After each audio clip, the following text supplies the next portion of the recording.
Bioshock, a game that needs no introduction.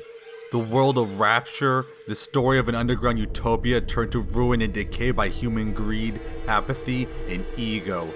An underwater hellhole of genetically modified savages using powerful plasmids littered with little girls turned to monsters, guarded by even bigger ones. Not only is it insanely atmospheric and beautiful in its visuals and music, but its story and writing are also great, with so much interesting lore, detail, and thought-provoking allegories and discussions. It's seriously one of my favorite games, and its impact and effect on gaming cannot and should not be understated. Not only did it revolutionize the first-person shooter, but it also showed that FPS can have such engaging, interesting, and deep writing and twists. Bioshock seriously feels like almost an interactive movie. I can gush about this game for so long. Hell, maybe one day I'll make a full video on it. I actually only first played it in the middle of 2022, and it landed a place among my favorites soon after. I will admit though, I still haven't gotten around to playing Bioshock 2, but I did play Infinite, and... Okay, back to Bioshock 1. Now, I did spend pretty much all this time praising the game, and yeah, I should, it's a freaking masterpiece. But I do have gripes with the actual active narrative. Pretty much the main storyline the game weaves you through and all the twists and turns. And yeah, this game sure loves them. But unfortunately, there were issues I've had that made it less impactful and meaningful than it should be. Now, I have no idea if this is a common consensus in the fandom, and I'm not exactly an active part of it. Sorry if this already is, but I want to share my thoughts. Also yeah, heads up, spoilers for the entire game ahead. Like really, if you don't know it already or haven't played it, please stop watching and play it yourself, would you kindly? It's okay, I forgive you, just experience the story itself. I mean, come on, it's one of the greatest games ever made, and you're doing a disservice not to. Okay, now that that's done with, time for the discussion. Now again, I love this game and I think it's a masterpiece, and I just have problems with the narrative. Okay, that's not true, I do have some gripes. Tangent time. Why is the wallet limited at $500 with no way of upgrading it? It gets insanely annoying and you had 4 slots, why not use them? The final fight against Frank Fontaine honestly felt way too easy with the build up, and honestly the average Big Daddy is more dangerous. Hell, nearly all the damage from the annoying sentries and splicers he sends in the middle of the fight. Lack of enemy variety is also a problem since you'll see pretty much every enemy type by the time you get to Arcadia. It's actually something Infinite did much better.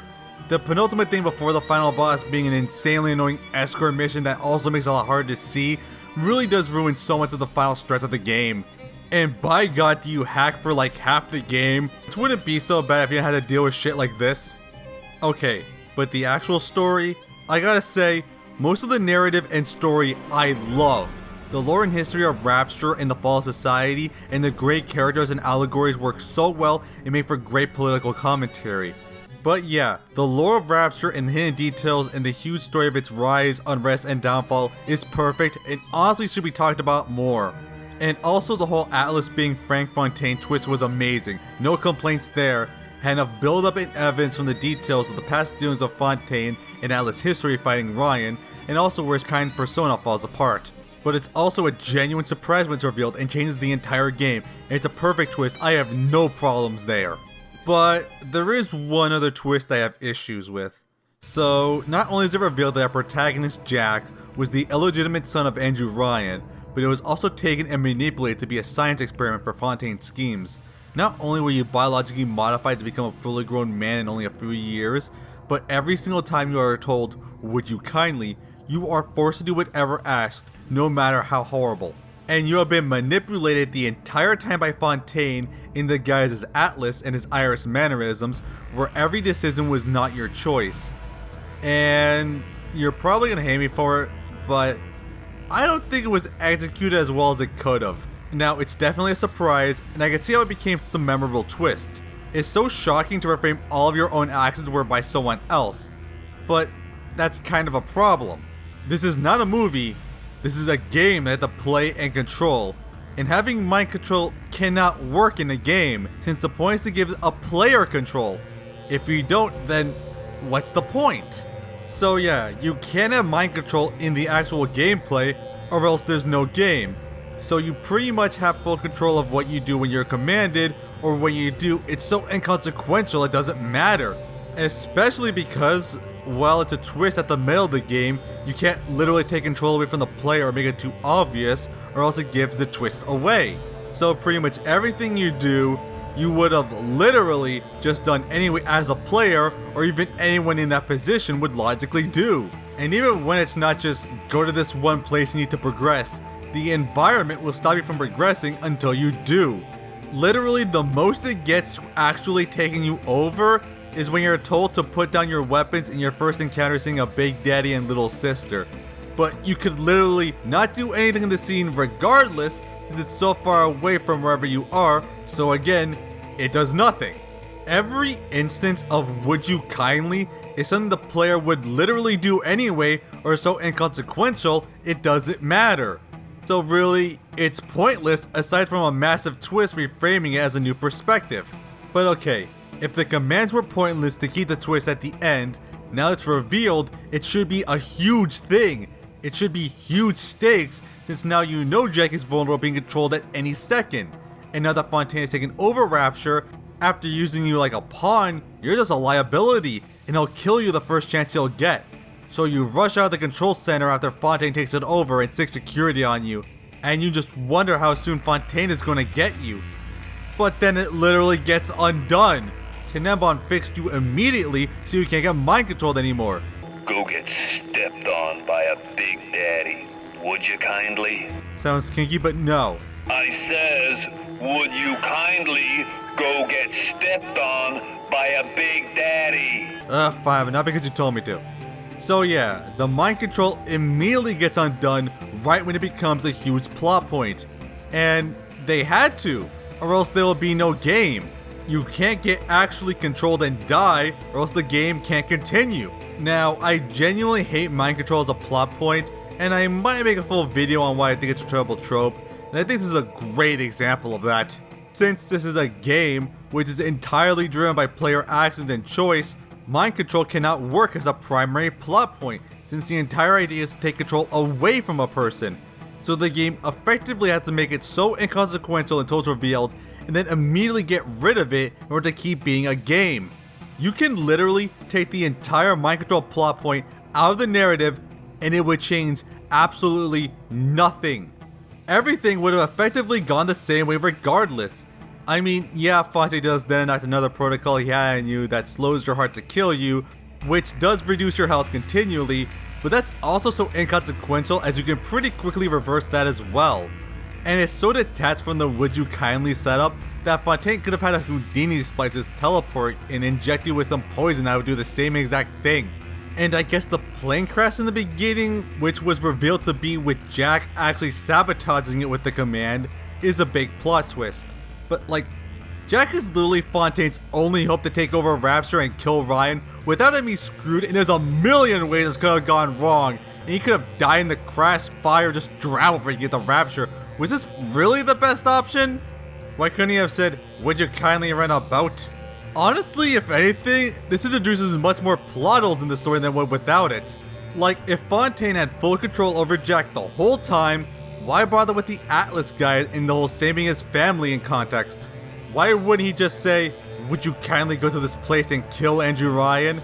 They established Jack has no choice but to do what he's told, so why bother going the extra mile with pointless detours and story beats unless Fontaine really likes needlessly risking his only hope to accomplish his goals? This was after he shot at the plane too. Like, does Jack remember what he does or does he forget? I just don't think this really works that well going by what's in the game. And yeah, I know about the themes of the game, a man chooses, a slave obeys, I know. But the fact that the narrative barely actually does anything with the idea and is forced to execute it so weakly kind of ruins it.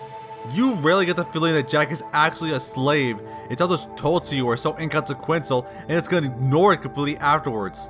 For one of the most famous twists in gaming, it's shocking just how much it doesn't really work well in the actual game.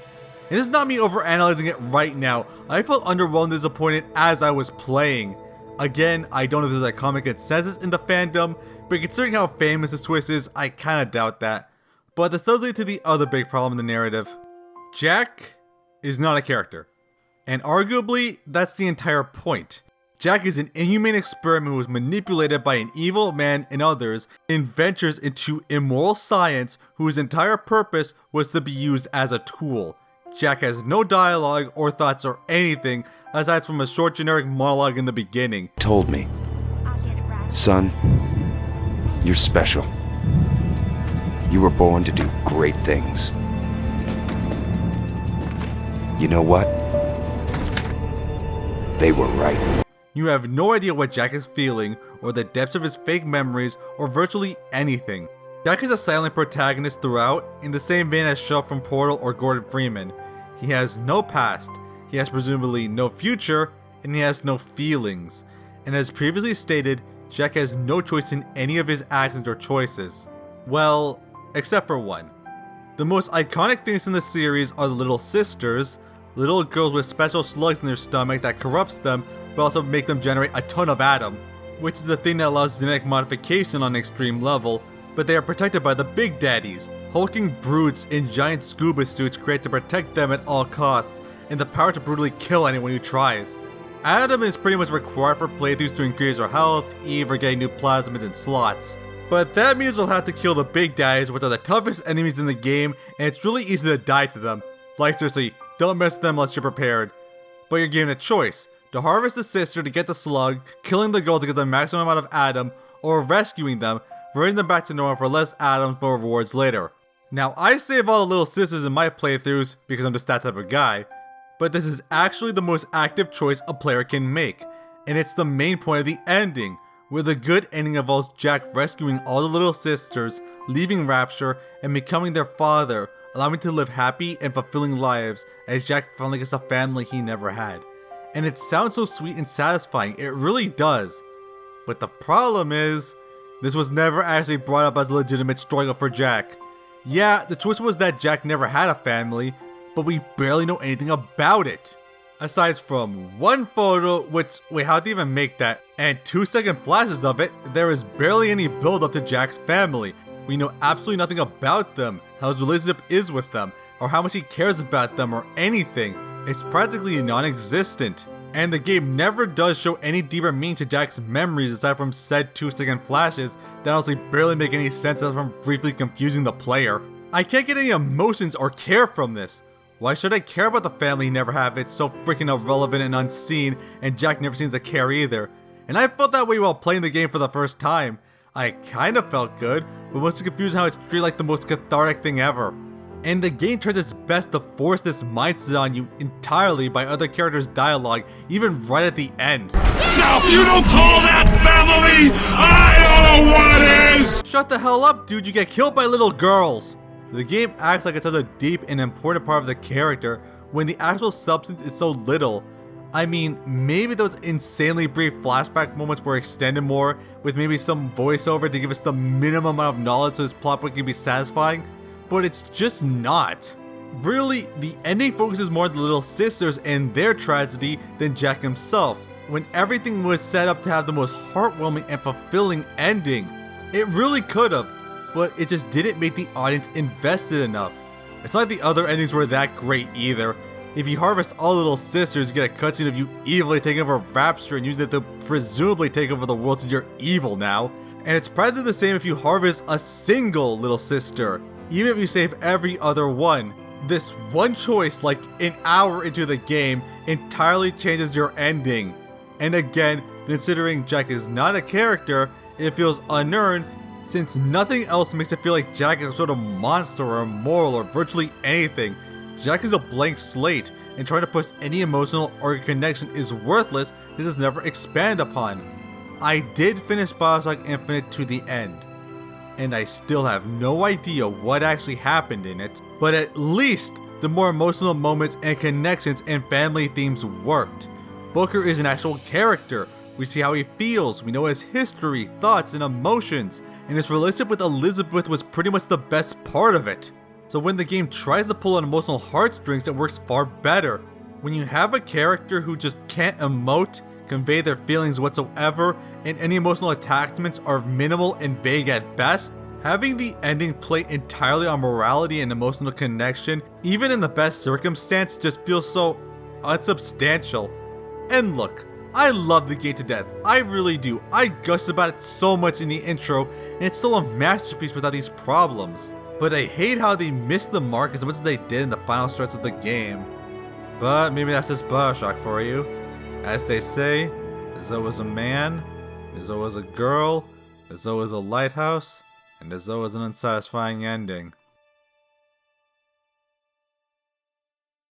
But hey, I am more than willing to say I'm wrong. There could be a ton of stuff I overlooked playing through the game again. Maybe the twist did work much better than how I said, and are more impactful, or the ending much better than how I say.